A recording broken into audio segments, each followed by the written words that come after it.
Procreation is the reason why most people get married in Africa. I have five sisters and one brother. We are seven in my family. But I know the hell that my mom went through for her to have this one son. And the drama that was involved even when he was born. I have the story in Breaking Barriers, my book, so most of you would already have read it. And how my father was so overjoyed, even came to the hospital to prove it, asked for the baby to be brought to him, and he had to undress to just be sure that yes, it was really a boy that he had, because I guess he was tired of my mom giving birth to girls, because the boy was number 6, and he was joyful to finally have a son, and the name, my brother's name, just shows this, because he's called Salasi, which means it is time. And most people in African culture, their names tells you the circumstances surrounding their birth. Like for my brother now, Salasi, it shows that yes, it was time for them to have a boy. So anyone from my tribe that hears his name knows the circumstance, know that okay, he must be the only boy.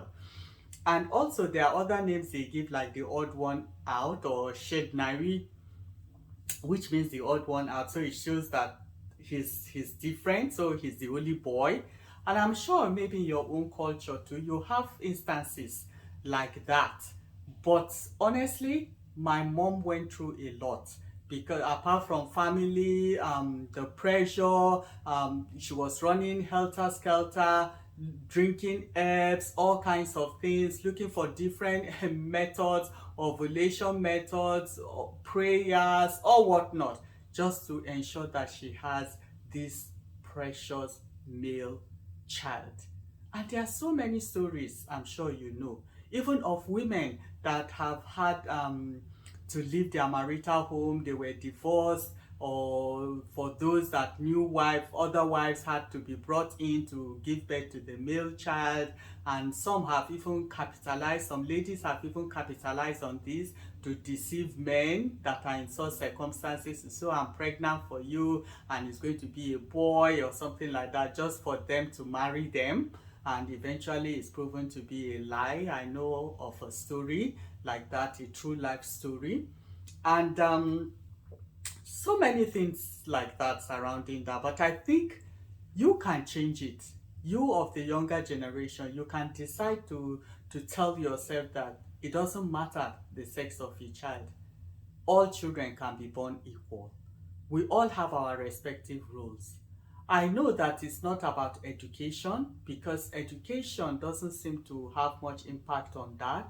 My father was educated in England, and he still had this view. I know of the time that he was thinking of the property he had, and the inheritance, like how he was going to share it and who was going to get what. And he said anyway, he doesn't have to bother because he has only one child.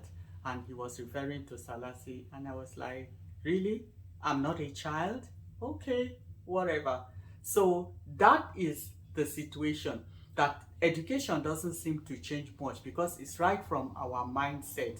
We have been brought up right from the cradle to believe that a female child is not equal to the male. But it has been proved wrong, but we are still yet to get there.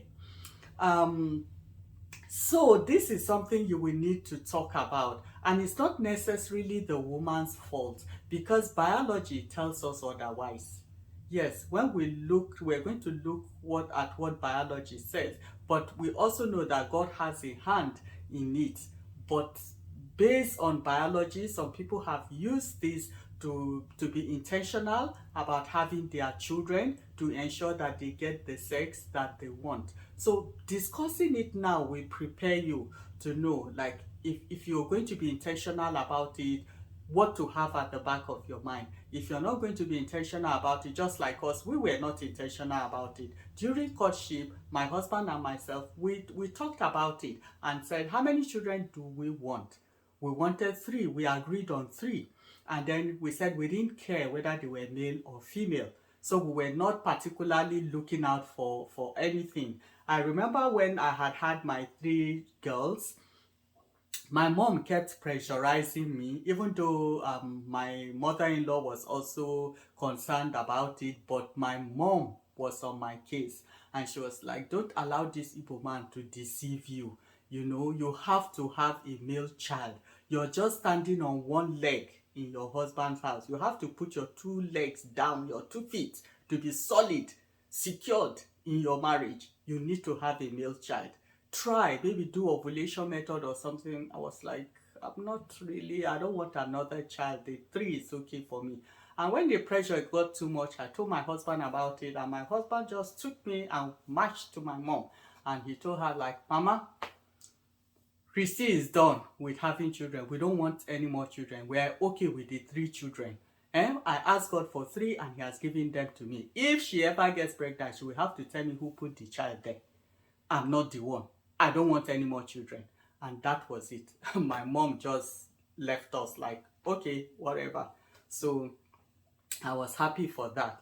But I too had a lot of pressure on me because my husband was the chairman of Hanese, and I remember when he went for this radio program um, with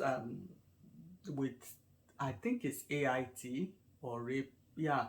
So he went on the program, and he gave the information, his phone number. He said he had 3 girls and all that. So by the time the program ended, because I accompanied him for that program, and we were walking to the car, his phone rang, and when he picked it, it was an Igbo man that had listened to the program. He does not know him before. That was the first time he was hearing about this, hearing the story of his chairman on the radio program. But immediately my husband picked the phone, he started abusing him. Like, how you're a disgrace to us. As our chairman, you're just a disgrace. If we knew that you had no child, we would not have voted you. See you, you're not ashamed going on air and telling the whole world that you have no children. Girl children is what you're calling child. You don't have a child. Don't let that Gwari girl deceive you. Go and marry an Igbo girl. Let her give you sons. And my husband just laughed like it was funny. So no matter what we received as a result of having female children, we were ready and prepared to take it because we had already made up our mind that we were not concerned with the sex of the child. But if you're concerned about it, you need to discuss it and see if you can reach a compromise with your partner. And if you don't reach a compromise, it might be better for you to part ways because you don't know what life has in stock for you. This is the reason why you're here in Courtship Academy, to determine your suitability and know if this partner is right for you.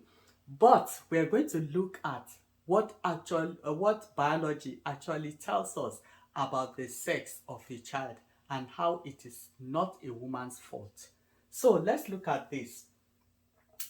The female has 2 chromosomes, 2 X chromosomes, and the male has X and Y chromosome. So this is how they are, how God created them.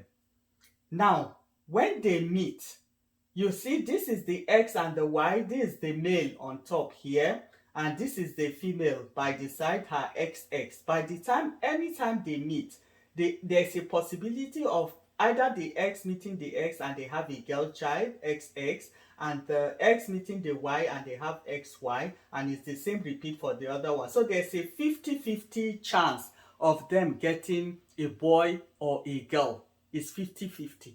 But in reality, it doesn't play out like that. So this is what happens. The X has a lifespan of about 12 to 24 hours.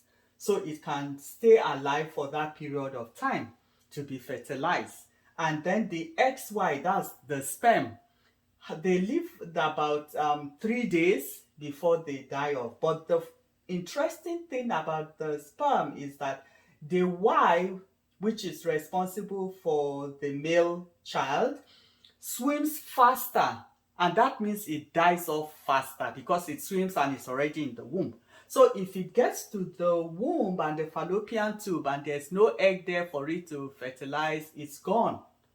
Yes, it's gone, it's dead. But the eggs, because is heavier, because it has more DNA material in it, is slower to climb up from the vagina, go up and all that to the fallopian tube to fertilize. Is slower. So what happens if a man and a woman meet? Let's say they met, today is 30th, so let's say they met yesterday in the night and had intercourse, and the woman is started ovulating today. Remember, they already had intercourse yesterday night, and the woman started her ovulation, releasing the egg this afternoon. Now, from the sperm of yesterday night from her husband, the Y would have swam fast to the fallopian tube and it wouldn't have met any egg ready for it to fertilize, so it would have died off. And then the eggs, which is taking its time and slowly coming up, has a higher chance of meeting this X chromosome that has been released just a few hours now. So that is principally what happens with sex of a child and what determines it. So some people are intentional because they've heard of this, so they try to check their ovulation, they keep a calendar, they mark it based on the temperature of their body or the mucus that is being secreted from their vagina. They try to monitor all these things so that they know when they are ovulating and they know when to have sex. Because if they haven't had, let's say they didn't have sex yesterday and now she's ovulating today, they can decide, okay, yeah, we have to meet now, like we're going to meet today. And then there's a higher chance of them getting a male child than a female child. So the later the egg is or the sperm, then there's a high probability of it being a girl child. But all in all, as I say, it's not of him that willeth, nor of him that runneth, but it's of God that showeth mercies. So let's rely on God. Pray first if you want to be intentional. If you're already married, in a young marriage, and you're looking for that, then pray and then be intentional. Try to follow this. Understand your body as the woman. Know when you're ovulating so that you will know when to meet. But the essence of this particular course that you're watching right now is for you to know that this is the time during courtship to discuss this. What is important to you? Is children the ultimate in this marriage? Must you have a male child? How about if you don't have a male child? How does it affect the dynamics of your marriage? This is what this course is all about. So take time, discuss it, be honest, be transparent, so that your partner can make an informed decision whether to proceed or compromise in one way or the other.